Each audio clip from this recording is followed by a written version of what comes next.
This podcast is sponsored by Orchid Live. Find out more at orchidlive.com.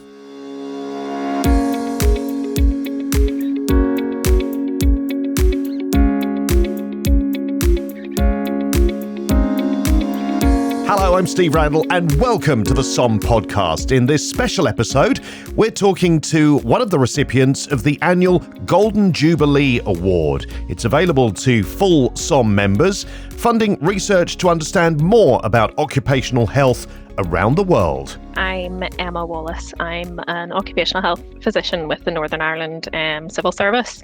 Relatively new to the occupational health world, having come into it about 3 years ago. In a previous life, I was an anaesthetics trainee, so big change, but have been loving it so far.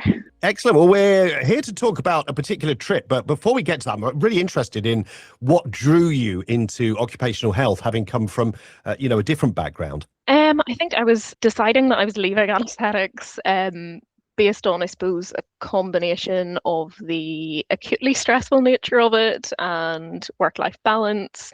And as I was getting ready to leave, one of the consultants had asked me, had I considered occupational medicine? And it wasn't something I'd honestly really thought about. We don't get much exposure to it in medical school. So looked a bit more into it and thought actually the combination of toxicology, physiology, face-to-face interactions with patients, actually getting a bit more time to have that more holistic approach to them, and just the novelty and unknown of occupational risks. I love novelty and learning new things, so all of that just really drew me in, and definitely no regrets since. Well, that's good to hear, and thank goodness you did get into occupational medicine, because that led you to SOM, and that of course led you to the funding that took you to the Arctic. Mm-hmm. So I've always loved physiology. That's been one of my passions for a long time. So even in occupational medicine, the roles or aspects that I was very drawn to were things like diving and altitude and thermal extremes, because there was a really practical role of understanding physiology and applying it. So when I saw the Golden Jubilee Travel Fellowship, I thought, actually, this is a great opportunity to get some on-the-ground practical experience. Specifically in extreme cold stress, there didn't seem to be a lot out there in terms of occupational health physicians or clinicians and their input. It was all very management-based or health and safety-based rather than what we bring to it as clinicians. So that all drew me in. And there's a few stations both in the Arctic and the Antarctic. The Arctic's obviously a bit more practical to get to. So I contacted the British Antarctic Survey station manager, who very kindly was happy to let me come visit and do a site risk assessment. And then I had a few conversations with him, put in the application to SOM, and thankfully they also said yes. So it all just came together very quickly. I think application went in April and I was out in July. So very quick turnaround, a bit of a blur, but an incredible experience. So I'm so thankful to SOM to have been able to get out there. Wow. I mean, yeah, absolutely incredible. And I think that is one thing that crops up a lot in any conversation we have on this podcast, is just the vast field of occupational medicine means that people can explore different things. As you said, your trip to the Arctic was all about, how people and their body respond to extreme cold temperatures, and being able to sort of push the envelope a little bit on research must have been a proud moment for you. Yeah, it was just on both a professional and a personal level. It was a very changing trip, as maybe cliche as that sounds. Incredibly privileged, I guess, to be able to go with somewhere that not a lot of people get to go, especially as high up as I ended up going. But I think it definitely has sparked even more of an interest.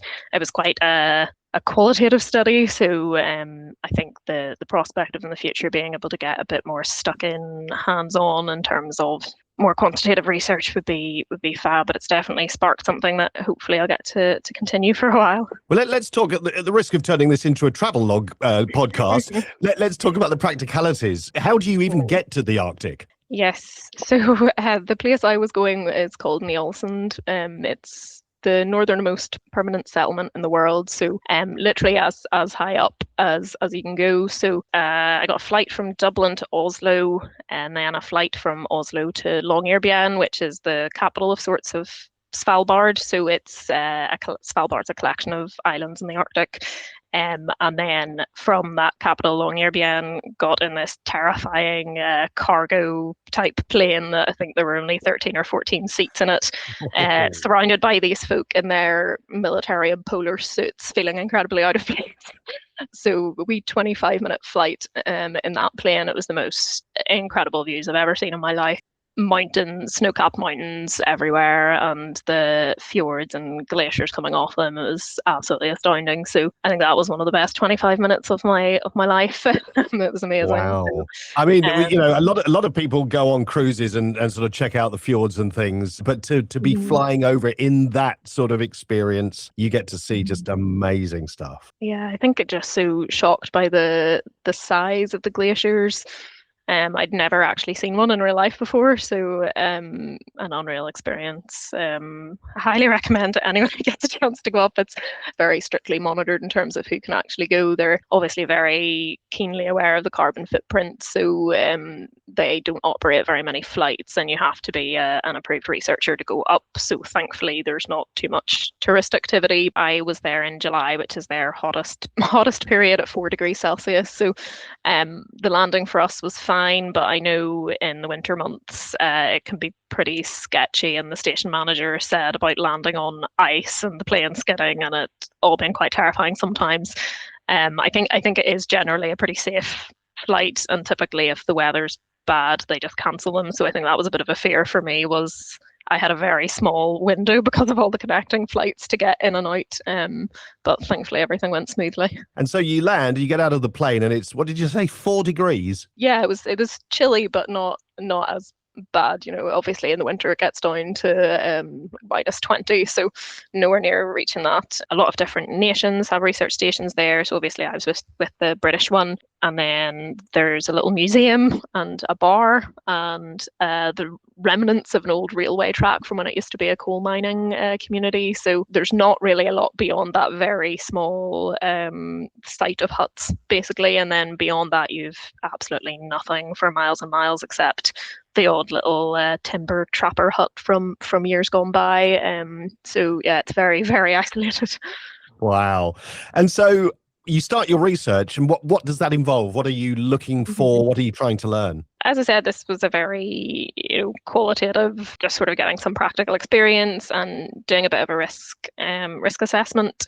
So I was there for 3.5 days, and I was staying on the station with the manager, and then there were 4 bioecologists.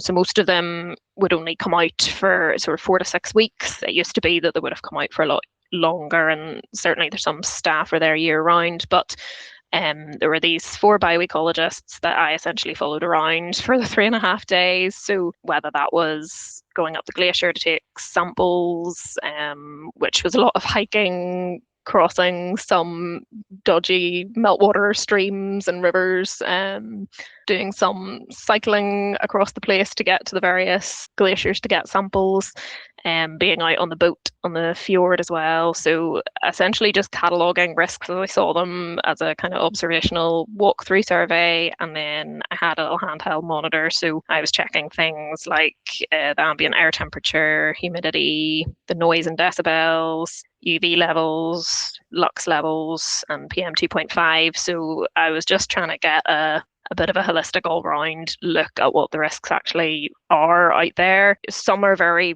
very well addressed, like the thermal risk, and then some maybe a bit less so. And I think because of the cohort of people that would put themselves in the Arctic for, especially the manager who's there for months and months at a time, they're not necessarily the most concerned with their own well-being sometimes.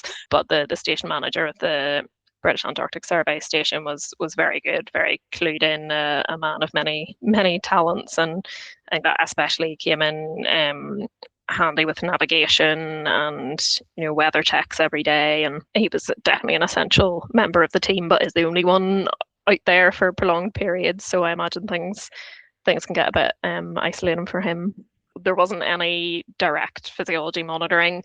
I suppose the main thing that I noticed on myself was the physical nature of it and how much of a toll that could take with the amount of hiking and cycling, and it really was much more physical than I expected. And especially, getting in and out of the boat while you're wearing a full neoprene heavy buoyancy suit. And then I was there during the midnight sun period, so they'll get 24 hours of darkness in the winter months and 24 hours of light in the summer months. So I think that was the thing. Again, no physiological measurements in terms of my circadian rhythm or any disruption that way. And obviously I was there for 3 days, so you're probably not going to see an impact in that time, but definitely noticed that nighttime routine and actual time of going to sleep slipped even in those 3 days, because it's always bright outside, so you don't necessarily notice the hours creeping away. And it's the same with meal times, those kind of slipped a bit. So I know there's been some studies into circadian rhythm disruption in Arctic communities because of those really big variations in the amount of light they're exposed to. I wasn't actually doing any of that while I was there.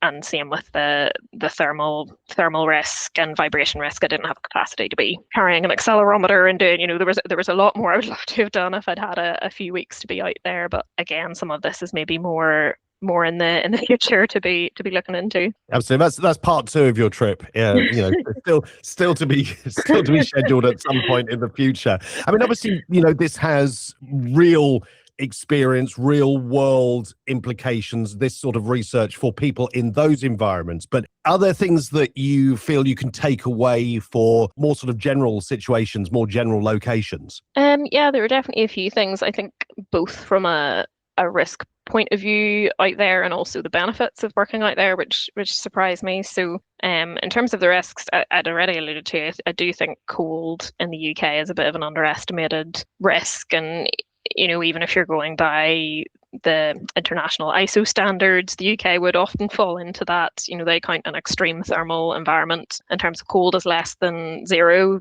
degrees Celsius, which, for example, in Belfast in January there, that was 15 days of the month. So you're talking 50% of the winter months potentially being in that extreme category, and where they would recommend, occupational health physician input at that level. But I think because we consider ourselves a milder climate, sometimes that risk maybe isn't taken quite so seriously. So in an ideal world, I think there'd be a bit more research into that. And also the UV exposure was massive, and again, maybe underestimated here, where we say we're a mild climate and don't really think about necessarily how much our outdoor workers are exposed. And obviously worse out there because the ice is reflecting the UV, so and also with the ozone depletion, they get more of it anyway. So worse out there, where 2 out of the 4 researchers that I was with were quite badly sunburnt by the end of the 3 days that I was with them. And you don't necessarily expect that here, but I just wonder how much sun protection we're giving, how much advice we're administering, how much skin surveillance we're doing for people who are exposed year round. So that was another interesting thing. And then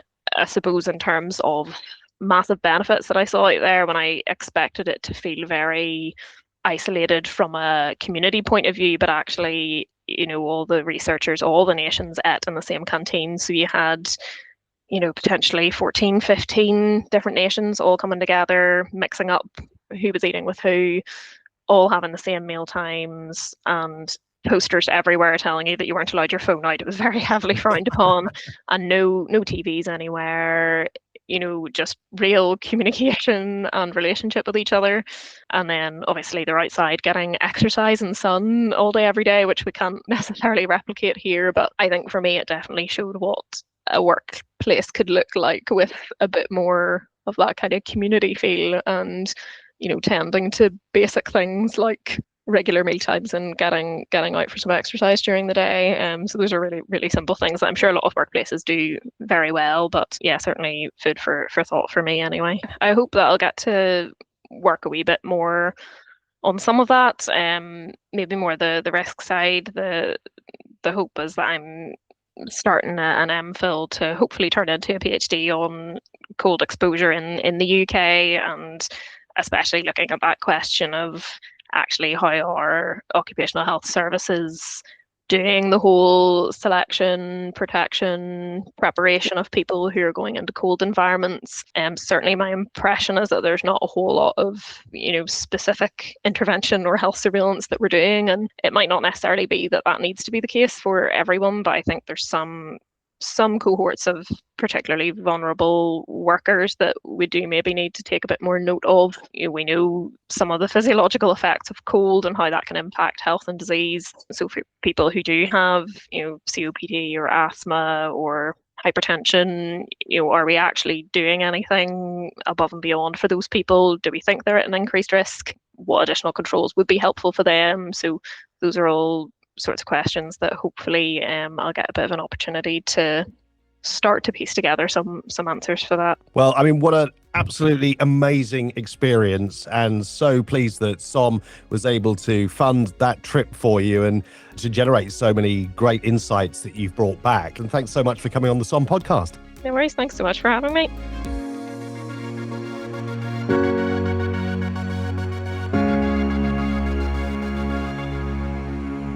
This podcast is sponsored by Orchid Live. Orchid Live is a specialist occupational health software used by a number of SOM members to run every aspect of their occupational health operations. They hold healthcare records for over 1 million UK workers and work with both in-house OH teams and OH providers. You can find out more at orchidlive.com.